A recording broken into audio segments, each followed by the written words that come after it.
Welcome to Electric Gigi's Kitchen. If this is your first time being here, welcome, welcome, welcome. If you are a repeat offender, welcome back. It's just me, crazy old Electric Gigi. We're going to talk about Aquafaba. So, everybody's been waiting for the Aquafaba. I'm waiting for the Aquafaba. So, Aquafaba is the juice from garbanzo beans or chickpeas. So here, how I do my to start, and I'm not showing this process, is you can either cook your garbanzo beans in a pot, and everything that I have is cast iron, so I use all cast iron skillets and pots and all that stuff. So I take, and there's a different texture between cast iron, pot, and even the crock pot, and I'm going to show you what I do. So with the chickpeas or garbanzo beans, whichever name that you want to call it, don't season them. You're going to put your stuff in your pot or in your crock pot with enough water to cover it, and you add your water as needed, but do not season it because no one wants to have garlic, or not garlic, I'm sorry, I don't use garlic, onion powder, cayenne pepper, whipped cream. So don't season it. So the key is not to season your garbanzo beans. And garbanzo beans, they have like a plethora of purposes. You can use them for your hummus, your homemade hummus. You can use them for your chili. You can use them for your chickpea burgers. You can use them to make a loaf with, like a mock meatloaf. What else? And you can also make mock chicken salad. We'll talk about that later, but yeah. So, and I do not promote canned chickpeas or garbanzo beans. Those are not good for you. So you can just always put on your beans in the morning, and then you have your juice. So what you'll do is you'll take your garbanzo beans once they're done, strain them, and put the juice in a bowl, as you're straining them, the juice is in the bowl. And then you let the juice sit in the refrigerator overnight, just so it can, kind of get that little thickness to it, like, broth does, or I don't know what to call it, but it gets a little thick.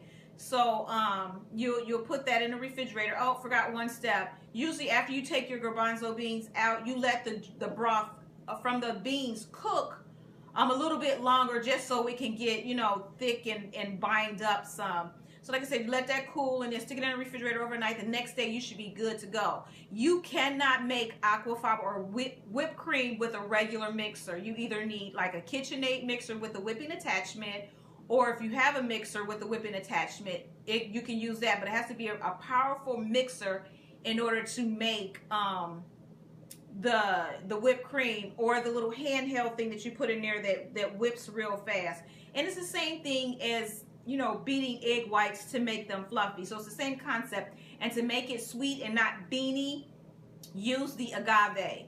Put some agave after it whips up some, then you add your agave in there, and then let it whip some more, and then you'll have some great whipped cream. And you put it in the freezer immediately. So you take it out of your bowl, and put it in the freezer immediately. I will give you this, that garbanzo beans or chickpeas, whatever you call them, like I said, they are like, they're not really high in phytoestrogen, but if you have some sensitivities, always in moderation with the chickpeas, because of the phytoestrogen, which mocks estrogen.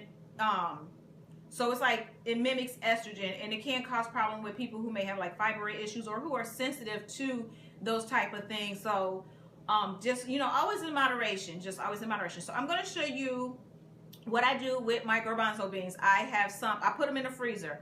So you would take them after you drain them out, let water drain out of the juice, drain into a bowl, or and put it back into the pot to cook some more. Spread your garbanzo beans out on a cooking sheet and put it in the freezer.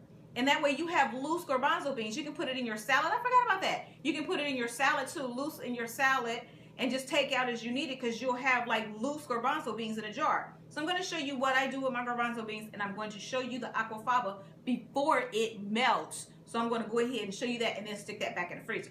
So here we go. So this is the Aquafaba. Oh my God. So this has been in the freezer overnight. Let me get a spoon and show you. Let me just scoop this down. You see all my spices over there, y'all? Yo. Okay, so let's hope this doesn't fall. If it does, I apologize. So, see, this is the whipped cream, the mock whipped cream. This is just how it looks. So I'm going to stick this back in the freezer. This is setting overnight.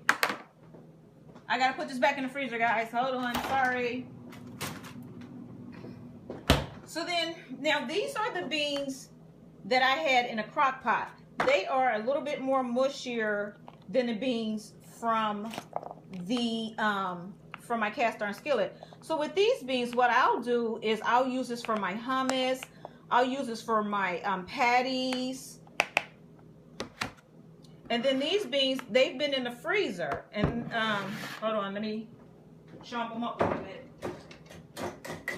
So these are the beans that were in the cast iron skillet, and they're not as mushy. So what I do is I spread these out onto a baking sheet and then put them in here. So when I need some beans, all I have to do is just scoop some out, let them unthaw, and use them as I want. You know what I'm saying? You don't have to season your beans while they're cooking, because you can season them in whatever dish. Like if you're making chili, if you're making hummus, that'll be enough seasonings as it cooks in the crock pot for whatever you do. And these beans are excellent for in soup.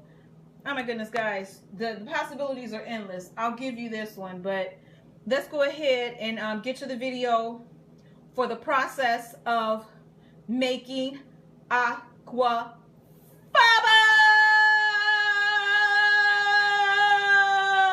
If you can only see my face. Oh my goodness, that was just awful. All right, guys. Bye.